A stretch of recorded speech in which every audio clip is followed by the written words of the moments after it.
Fight এটা অব্যাহত আছে এবং এটা অব্যাহত আছে বলেই আমরা গত 30 তারিখ থেকে এ পর্যন্ত আমরা 116টি ওয়েবসাইট বন্ধ করার জন্য বিটিআরস থেকে আমরা লিখেছি। এখন আপনার প্রশ্ন যেটা হচ্ছে যে এই 116টা বন্ধ করার পরে আরো তো 116টা বা আরো বেশি আবার তারা নতুন করে আবার তৈরি করবে। তো এটা একটা আসলে ফাইট আমাদের চলতেই থাকবে।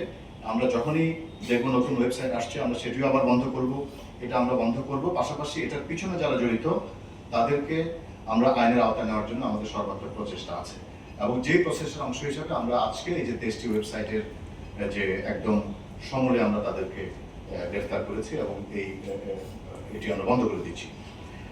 পাশাপাশি আমাদের যে এমএফএস মোবাইল যে নাম্বারগুলো 879টি নাম্বার আমরা পাঠিয়েছি বিএফআইইউতে বন্ধ করার জন্য এবং তাদের বিরুদ্ধে বিএফইউ তদন্ত করবে। আমাদের যেমন তদন্ত অব্যাহত আছে, বিএফআইইউ তদন্ত চলছে এবং সেখানে আমরা যখন দেখব যে নাম্বারগুলো সাসপিশাস এবং যেগুলোর বিরুদ্ধে প্রমাণ পাওয়া যায় সেগুলোর বিরুদ্ধে আমাদের আইনগত ব্যবস্থা আমরা গ্রহণ করব।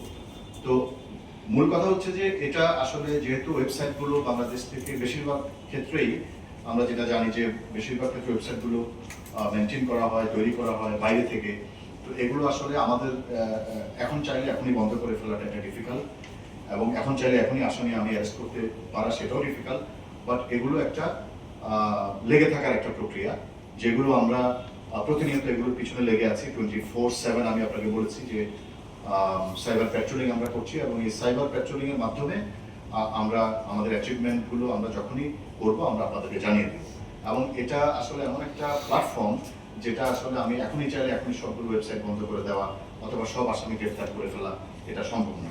বাট এটা আমাদের কন্টিনিউয়াস প্রসেস, আমাদের চেষ্টা অব্যাহত থাকবে যাতে যে কোনো মূল্যে বাংলাদেশ সরকারের এই যে অনলাইন জুয়ার প্রতি যে জিরো টলারেন্স এটা আমরা অবশ্যই পালন করব। অবশ্যই আমাদের অভিযান অব্যাহত থাকবে এবং আমরা পর্যায়ক্রমে এই অনলাইন জুয়া কমিয়ে আনতে আনতে একটা পর্যায়ে আমরা এটাকে জিরো করার যে টার্গেট সেই টার্গেট আমাদের থাকবে।